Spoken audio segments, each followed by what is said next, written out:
All right. Why Disney is falling apart. A video essay. Oh, baby. This is fine. I'm okay with the events that are unfolding currently. True. That's okay. Things are gonna be okay. Disney are an empire in decline. With several of the entertainment industry's largest IPs at their disposal, they have at times dominated the film industry, whether it was their incredible animation feats from Snow White to Toy Oh, Story, yeah. their own IPs. Early day not Star Wars. Early day Disney was actually goated. They were on the bleeding edge of animation. And I think for me at the time, storytelling too. It was really cool to see all the VHS tapes and have a lot of the Disney movie cartoons because they were these plastic things.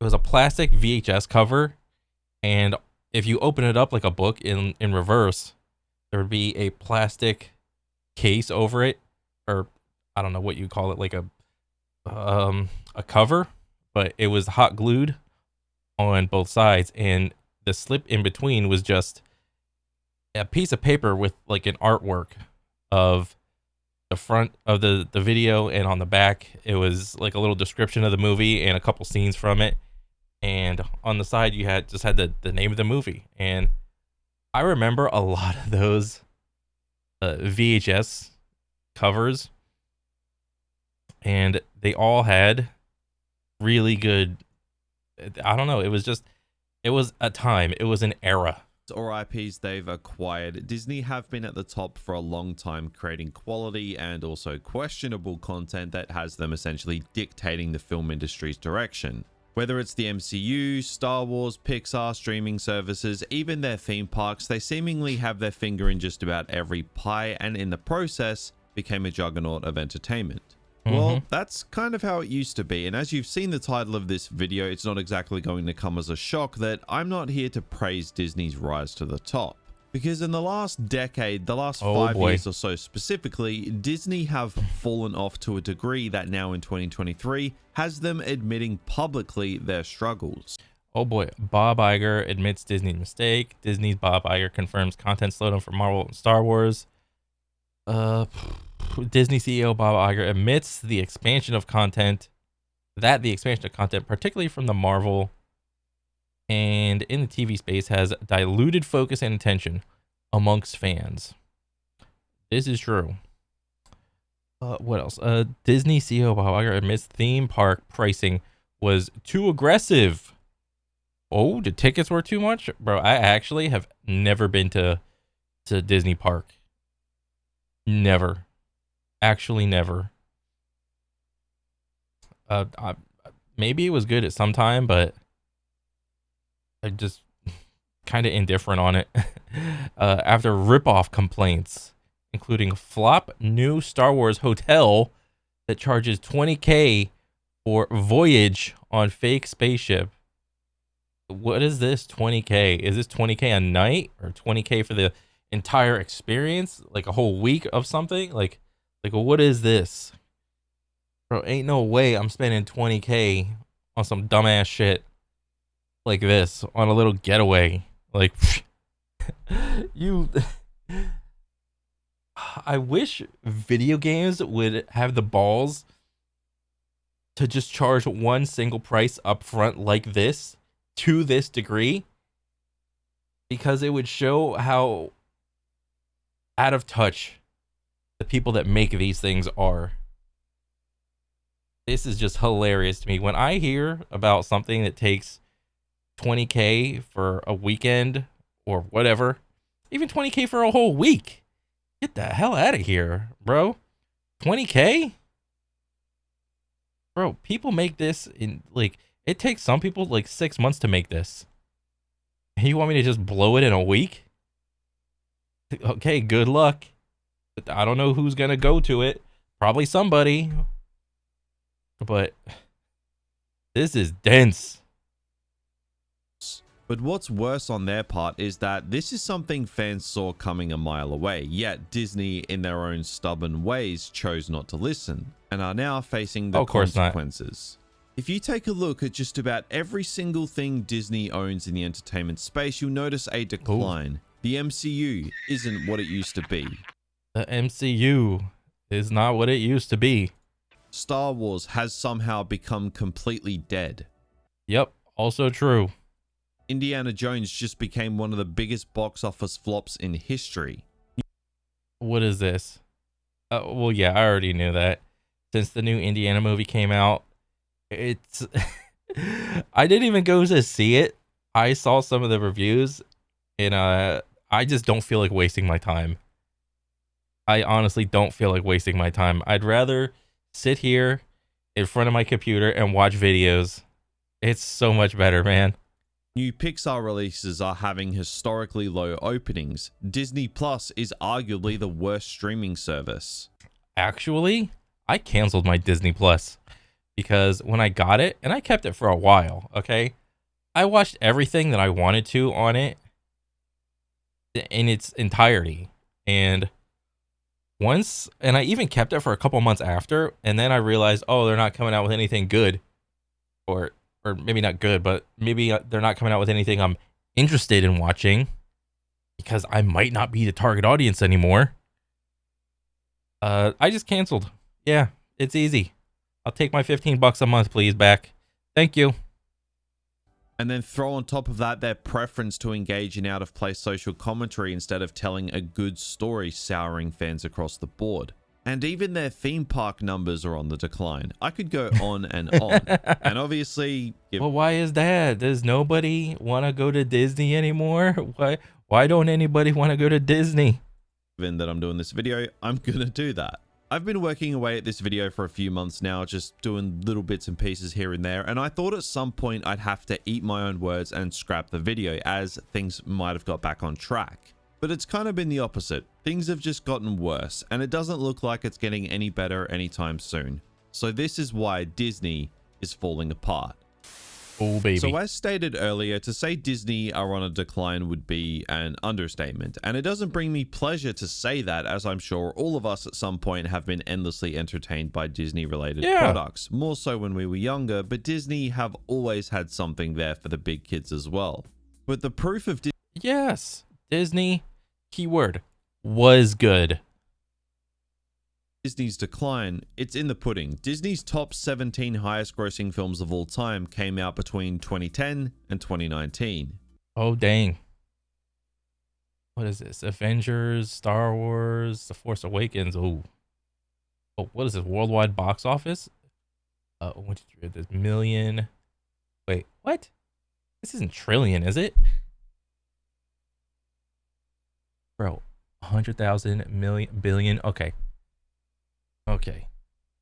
2 billion, almost 3 billion. Oh my god. Oh, and this is the domestic, worldwide, international. Oh my god, it actually hits the trillions. Yeah, I think. Wait, international box. Wait, what's the difference between international box office and worldwide box office? What the heck is the difference? I don't understand. What's the difference? International and worldwide. Whatever. But okay, maybe it's not a trillion. Maybe this is just like 1 billion. How many billions of dollars are on this screen cap right here? This is insane.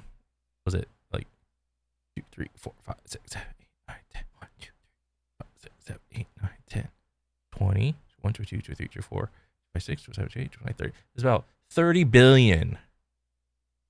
Okay, 31, 32, 33, 34, 35, 36, 37, 38, 39.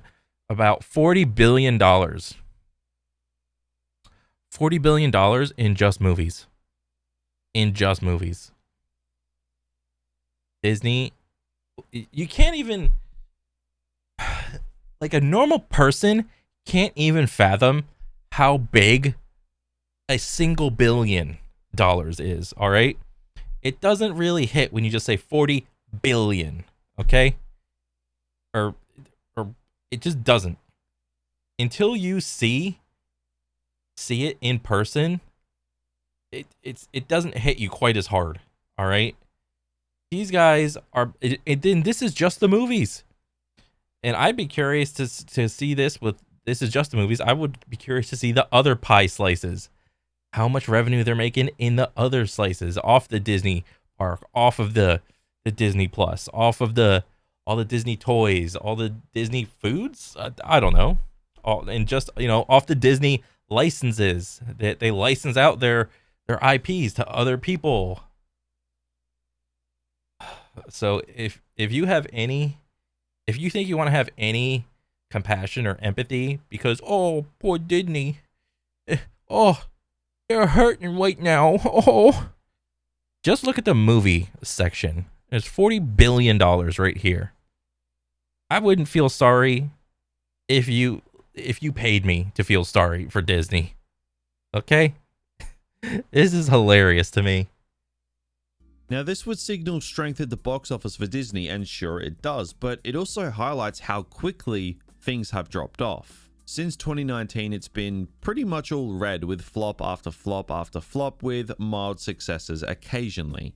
Now, yes, you can attribute that to the pandemic, but as Top Gun Maverick, Super Mario, and even recently Barbie have proven, films can still clean up at the box office post-pandemic, which is exactly what Disney used to do.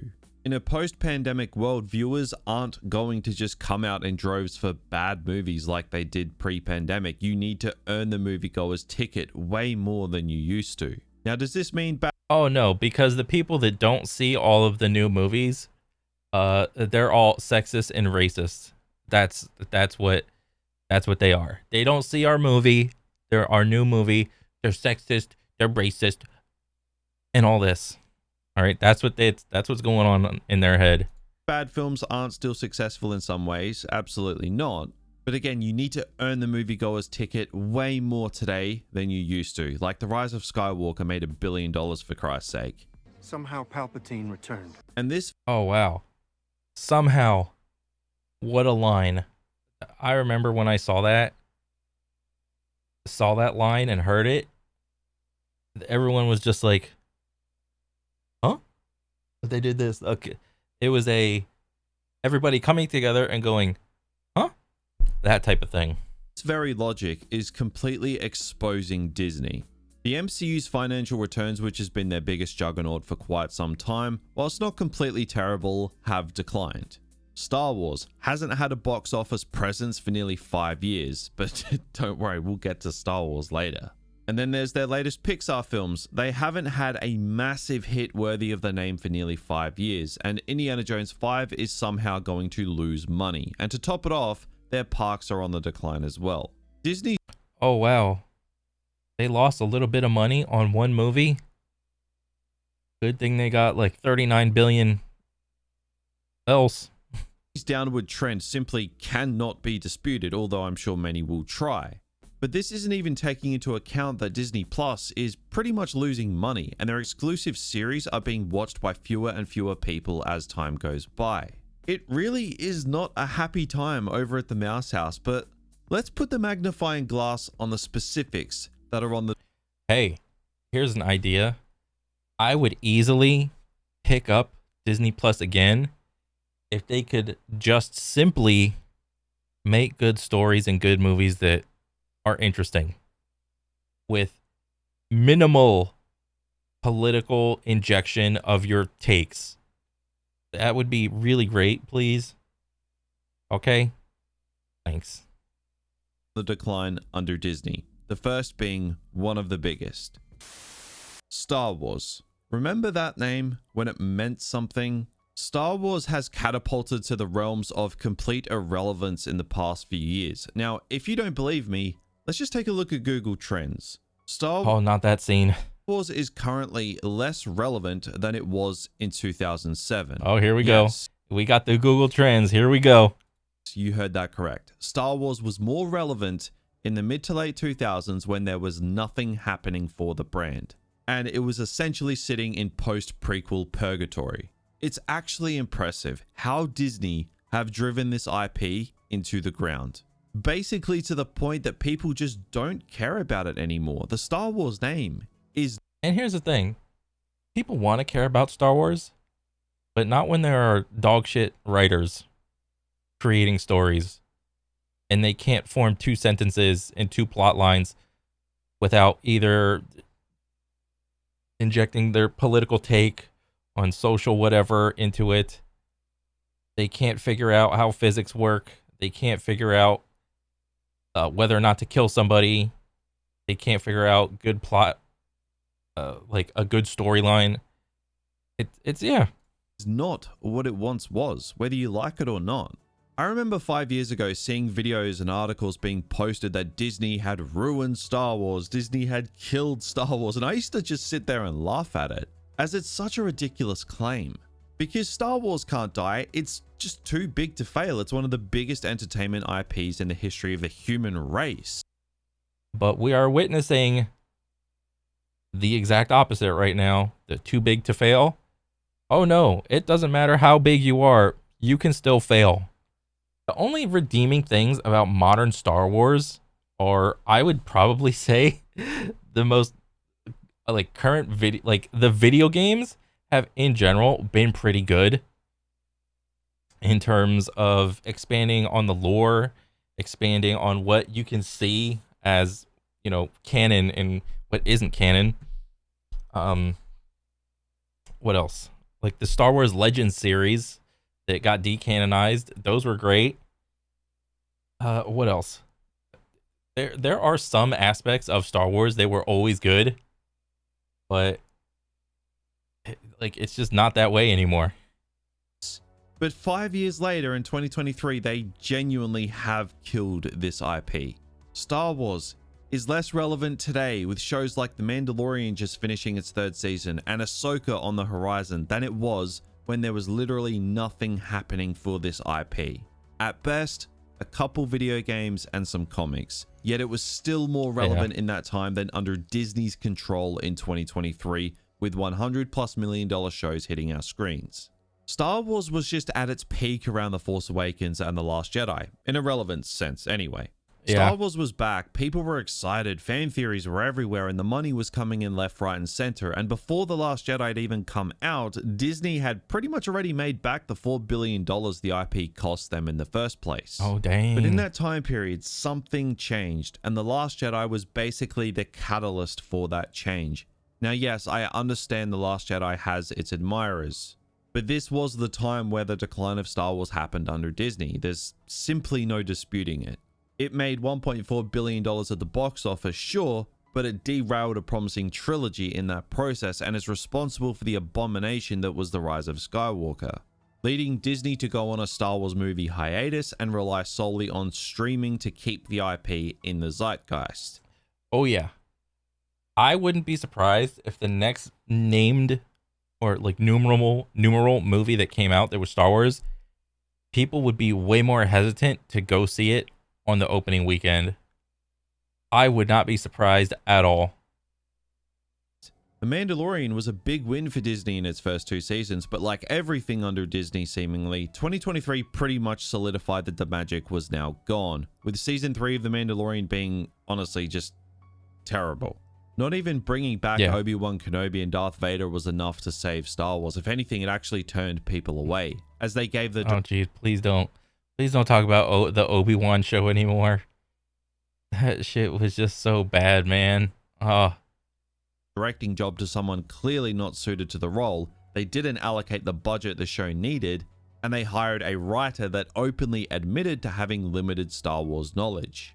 Not to mention they shoved characters down our throat that were poorly written and integrated into the story. Like, remember, they actually had to kill the Grand Inquisitor in Kenobi to justify why Reva was in the show, despite the fact we all know the Grand Inquisitor can't die in Kenobi because we've seen him die in Star Wars Rebels already. Yeah, that's the levels of stupidity we went to with Kenobi. Ewan McGregor and Hayden Christensen deserved so much better. Now, on the flip side of that coin, Andor was actually really good, but again, the problem is nobody watched it. When something good actually comes out, but nobody... I mean, I watched it, but I mean, I agree that when Andor came out, it was such a divergence of your typical Star Wars universe story. There wasn't any Jedis. There were literally just zero Jedis and Sith like walking around. It was told from the perspective of a regular person. Yes, there were still lasers and explosions and things like this, but it was a complete like U-turn. Or not U-turn, but just something that wasn't typical of Star Wars. Everybody watches it, that's a problem. The only real area in which Star Wars is actually seeing any success today is with the video games. The games. Specifically with Jedi Fallen Order and Jedi Survivor. And if you've played the two games, I mean, you know exactly why. I mean, you could even go further back, and I could probably pick out a couple older Star Wars video games that stood out even for their time. There was all those flight simulator Star Wars ones where it was like Rogue Squadron. Rogue Squadron was one of them. All the old Star Wars games, like I think did they come out for GameCube? There was one. Actually, there were a couple for that one. The Knights of the Old Republic 1 and 2. The goofy turn-based one or live turn-based thing. There was, I think the Lego Star Wars series did pretty good for being just a slight parody towards a younger audience. I think those did pretty good too. What else? The old school Battlefront 1 and 2. Republic Commando, that did pretty good. And I think there were a couple more. And then you had the Star Wars MMO. What was it called? It was called something. But yeah, even going like a little bit further back, you can find a ton of great examples of good Star Wars games that came out. They're the two best things to come out under Disney's Star Wars reign, according to a lot of people, and I kind of share that sentiment. Reason being, they tell interesting stories, they have interesting characters, and if it wasn't for these two games and the stories they tell, personally, I think I'd be done with this IP entirely. Cal Kestis is one of the best, if not the best, characters Disney have introduced. And as for the female characters, as that's obviously a very hot talking point in Star Wars, if you want good ones, there's 3 excellent ones in these games, with Trilla Sidori, Sia Junda, and Merrin. So if you want to see Reva from Obi-Wan Kenobi, but actually done right, go and play Jedi Fallen Order. The second sister is that character done right. I don't know why the writers of these two games can do literally everything better than any of the writers on Star Wars films and shows. Full credit to them. Those two games for me are literally holding Star Wars together. But perhaps the most baffling thing Disney have done with Star Wars is, amidst all the controversy, amidst all the fan displeasure with the IP's direction, what did Kathleen Kennedy decide to go and do to save Star Wars? I don't know. She announced a Rey movie. Fuck off. Yeah. Literally. Yeah, I guess she did that. I don't really keep in contact with much of whatever is coming out. I just watch it when it comes out, and that's it. I'm not like a diehard Star Wars fan. But I guess they announced a Rey movie. I'm not interested in that at all. I mean, it could be good, and if it comes out and it is good, I'll probably go see it, but my knee-jerk reaction is whatever. Determined to destroy this IP once and for all. Like, we're doomed. I cannot stress how much pressure is on the shoulders of the Ahsoka series. Now look, we've just come off the back of perhaps Marvel's lowest point with Secret Invasion. The MCU has been on a downward trend since Endgame, which isn't exactly a hot take at this point, and Oh yeah. Since Thanos got destroyed, it's just been superhero saturation and the Marvel formula of it's serious, then a joke, serious, then a joke, serious, and then a joke. That's the Marvel formula. And yeah. I've spoken at length on this channel about the MCU's downfall, and I don't think we really need anything further than the cliff notes to know why at this point. As the MCU is the biggest film franchise in the world, it dethroned Star Wars years ago for the reasons we just spoke about.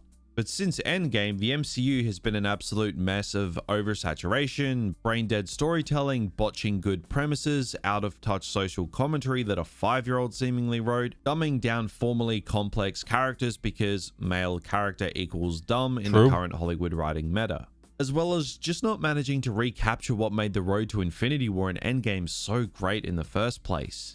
The absence of Tony Stark and Steve Rogers is something that the MCU simply has just not been able to fix, and 4 years on since Endgame, they are no closer to finding a replacement. I think what Iron Man and Captain America did for Marvel is they were such both good leaders. God forbid they be white men. But the things that they did and the things that made them who they were weren't critical of them being men. You could have probably stuck a woman right here and and don't inject any patriarchy bullshit in there. You could have had that person go through the same things and do the same sacrifices that either Tony or Steve Rogers did, and that still would have been a good character because there's an arc and there's some struggle and then there's a climax To create a center point for this franchise. And as a result, the MCU slate just feels like a studio puking out whatever comes across their desk because they can. The best thing to come out of the MCU since Endgame was Guardians of the Galaxy 3, and conveniently, it had nothing to do with the MCU. It took place in space and had essentially none of the Earth-based characters and was purely its own little pocket adventure. And I don't think it's a coincidence that it's the best thing the MCU has done in recent years, given that very reason. The MCU is the major juggernaut under Disney's umbrella, as like I said, they've already killed Star Wars for a lot of people, but the MCU doesn't seem to be crawling out of its lull period anytime soon. As stated, they just hit their lowest point with the Secret Invasion finale that nobody watched anyway, and around the corner we have Loki. Oh yeah, I didn't watch any of this. I saw a couple episodes of Loki and then I was just really disinterested. I forgot why. When Secret Invasion came out, I wasn't subscribed to Disney Plus, so I got no idea. Which, to be honest, I'll probably check out because I didn't hate the first season. But then there's Echo, which will feature a show What the heck centered is around Echo? Maya Lopez. Who? Yeah, exactly. They're apparently dumping the entire season at once on Disney Plus, which essentially says, yeah, we know this show sucks and nobody's going to watch it, so if they have no faith in it, why should we? And Yeah. then 2023 is probably going to cap off with the Marvels, and yeah, I'm sure we all can't wait for that. Current MCU and future MCU, it's looking pretty dire. It doesn't help that the actor playing the new big bad in Kang is seemingly in and out of courtrooms every 5 minutes, just piling on the disaster that the MCU has unraveled into in recent years. Oh, dang. It's one of Disney's golden goose eggs, arguably its biggest, but it's developing into a real pain in the ass more than anything.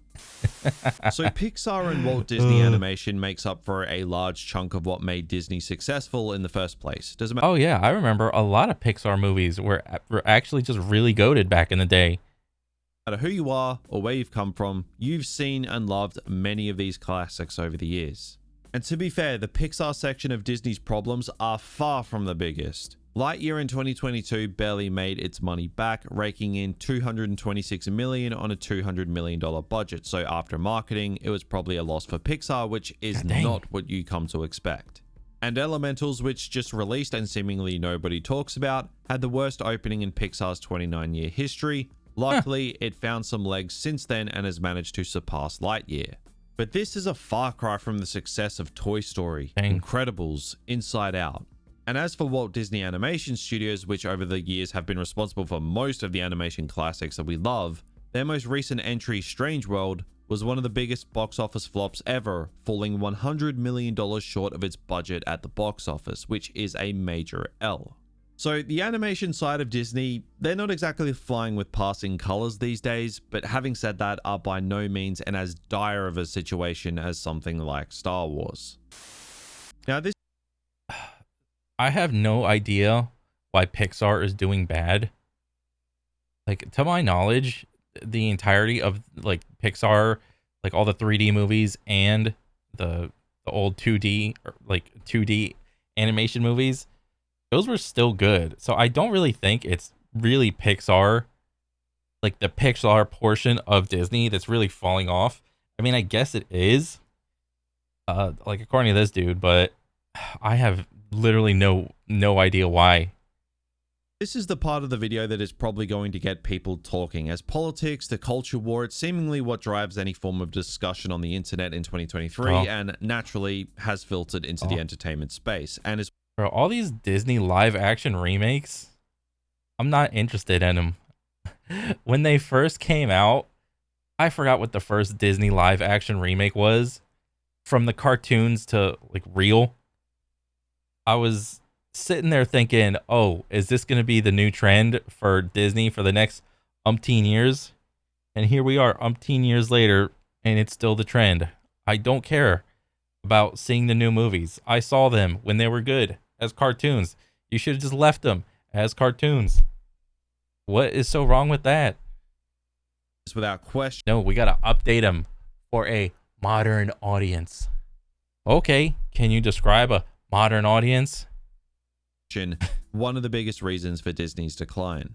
The problem Disney are faced with is they're not pissing off just one side by being overly progressive to the point of delusion, but they're pissing off both sides. They're trying to have their cake and eat it. Okay, so they're pissing off one side because they're just not telling good stories, and because they're not telling good stories, they're not making any money. So they're pissing off the other side because they're not making any money. It too, trying to appear progressive, inclusive, fair, but at the same time their existence and actual ethics contradict the very messages they push in their product. They've got a CEO that would rather fund his billion-dollar estates than actually pay his workers a fair wage because it's not realistic. Like, what a stand-up guy.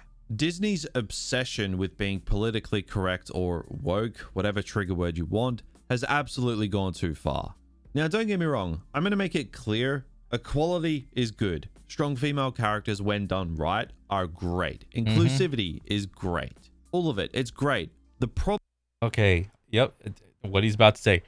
Having all of like the female characters and the inclusivity of all types of people is fine.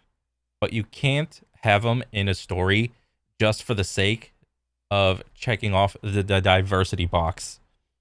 You have to have them in there because they go through some shit in life. They had to go through some sort of struggle, and then they came out on the end somehow. Okay? Nobody is going to respect a character because they didn't do shit and they just magically got good. Okay? Nobody gives a shit about that character. Problem is, sacrificing story and character and common sense in order to get there is not. That's the problem, and that's what Disney seemingly don't understand, and that's why a large portion of cinema goers are sick of Disney's obsession with being overly PC to the point of sheer delusion. It's not because they're misogynistic or racist. Anybody who actually is those things needs to go play in traffic. People just want good stories with good characters, and they're not getting that. That's the bottom line. Modern, strong female characters under Disney are such a far cry from the strong, badass female characters of years past, such as Ripley or Sarah Connor, just to name a few. In order to make a female character strong in Disney's eyes, is to have the character so inherently unbelievable, condescending, and unlikable that it just begs the question on what point they're even trying to prove. And when fans revolt, Disney slap a misogynistic label on them. But it's like, no, your character just sucks. Now, this doesn't go for every female character under Disney's reign. Wanda in the MCU and Ahsoka in Star Wars, two badass female characters that I've got a lot of time for because they're actually good characters. I know. Yeah, and plus, both of them have had significantly more screen time than just a single movie, right? Ahsoka has been built up from Clone Wars and Star Wars Rebels, and Wanda has been in a lot of MCU movies, so you got to see the beginning, the middle, and the end of her. It's mind-blowing. People like good characters. Take note, Disney, because you're the only ones that fail to see that. Now, we could get into all the gender swapping and the race swapping of beloved characters all day, but to be honest, that's the kind of stuff that I can actually get past if the character is actually good. Again, the bottom line. The character's good, there's no basis for argument. If it's not a swap just for swap's sake and is stripping every essence of what made the character loved in the first place, then there shouldn't be a problem. But Disney's most recent controversy has come in the form of Snow White and the Seven Dwarves. Oh, dang. Sorry, Snow White and the Seven people of various skin colors and genders, because Bro, what is the actual name to this movie? I have no idea. Is it just Snow White? They're probably just gonna nix the second half. Instead of old Star Wars, or not Star Wars, I'm hung up on fucking Star Wars. Instead of old Snow White and the Seven Dwarves, it's just gonna be Snow White, period. And then surprise, there's some extra small people in there. because dwarves aren't allowed to have roles anymore. Like, do you see the contradiction in Disney's broken ideology of what it means to be progressive? The seven dwarves in the Snow White remake are no longer dwarves because that's not politically correct, apparently.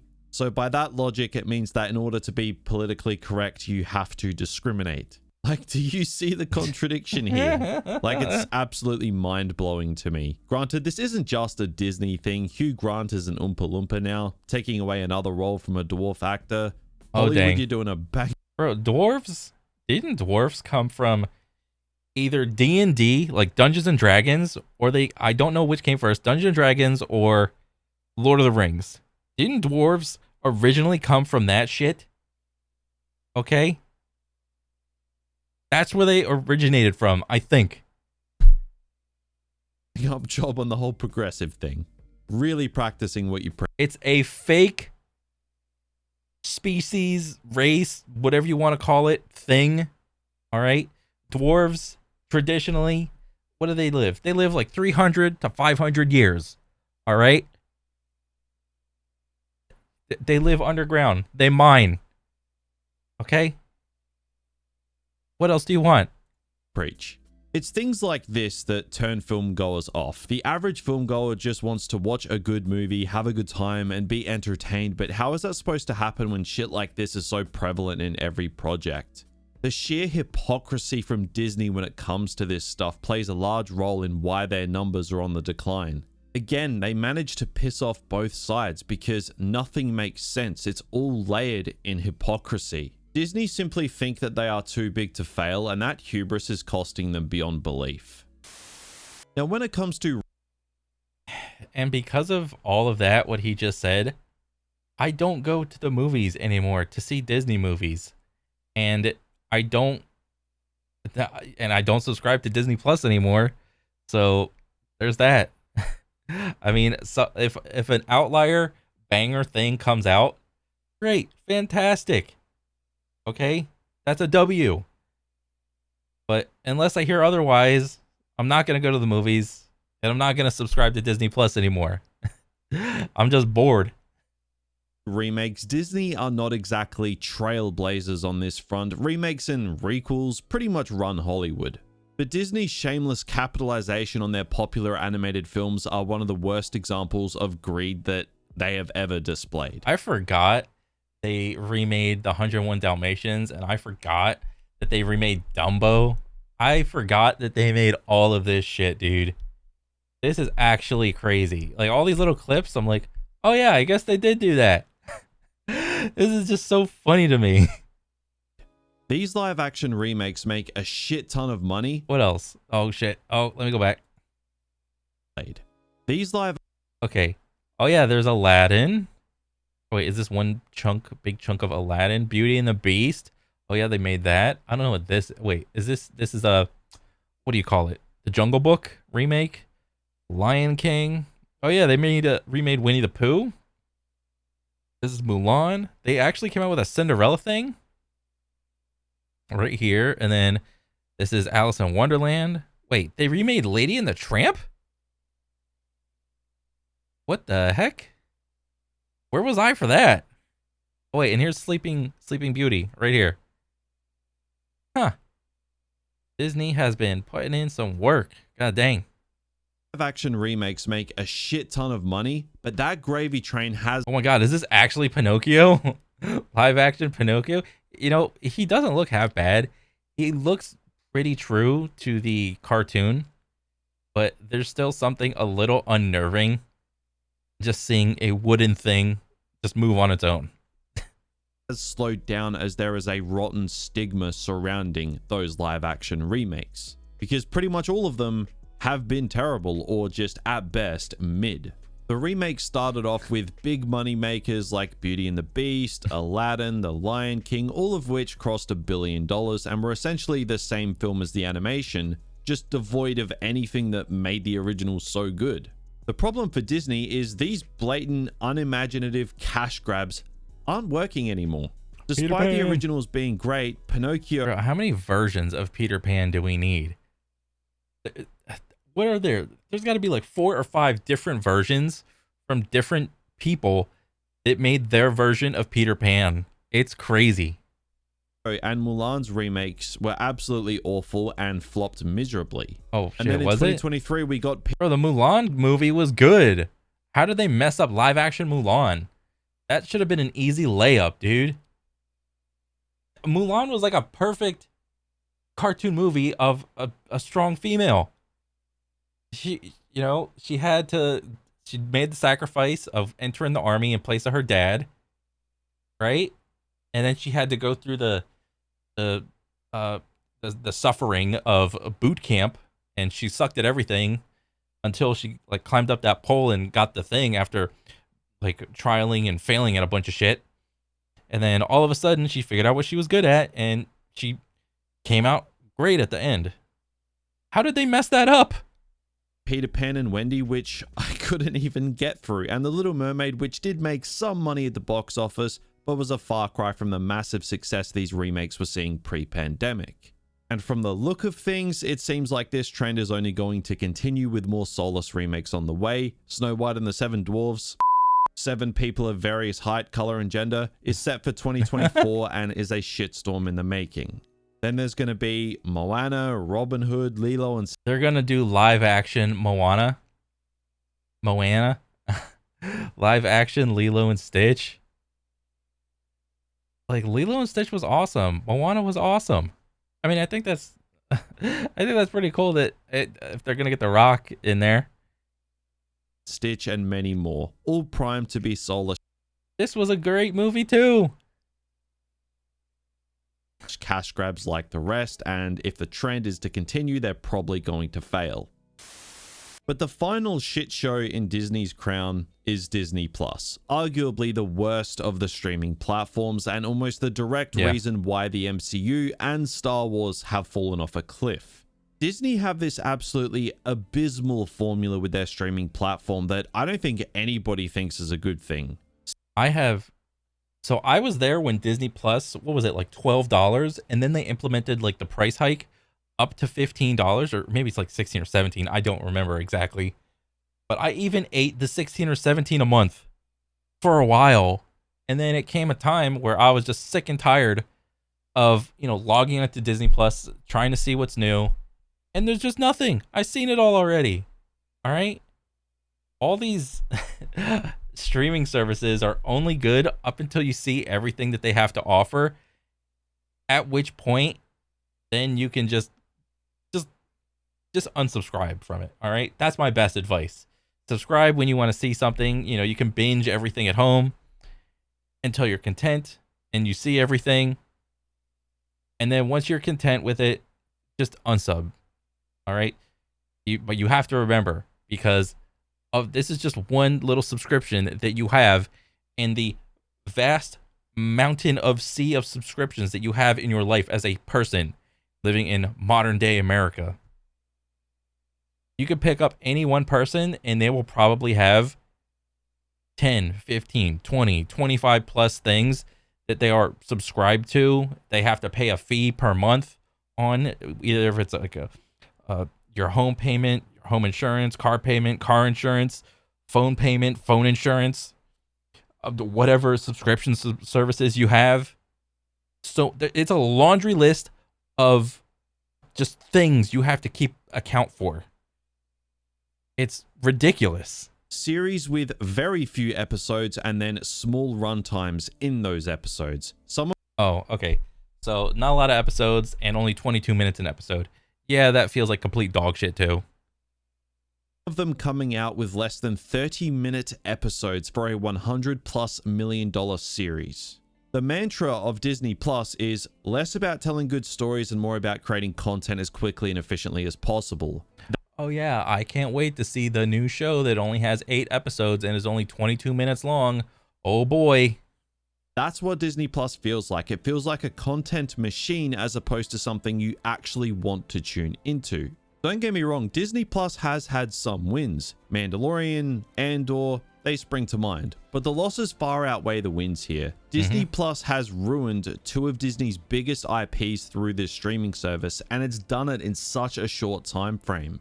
It is a large contributor to the oversaturation of the MCU. It's too hard to keep up with, and the fact that Star Wars, a franchise that made it on the big screen, is limited to Disney Plus, or at least has been since 2019, and will be for another 2 years, has led to its decline as well. The Mandalorian was a huge deal when it first came out, but like everything under Disney, somehow they just managed to take it too far and turn it into an absolute joke.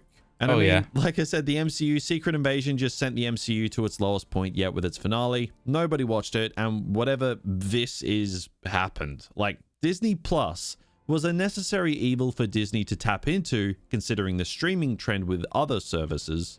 But this necessary evil has pumped the brakes on one of their most successful IPs in the MCU and effectively killed their former most successful IP in Star Wars. The MCU and Star Wars on Disney Plus have so much riding on Loki and Ahsoka. Loki needs to be a hit considering how awful Secret Invasion's numbers were. For Loki, I only saw a couple episodes and then I was just done. I was bored. And then I haven't even seen anything from Ahsoka. I'm hearing like mixed things from Ahsoka. Like, if you saw Star Wars Clones, the Clone Wars, and the Star Wars Rebels series, then this is good. But if you did not see Star Wars Clone Wars and did not see Star Wars Rebels, then you're just sitting there confused.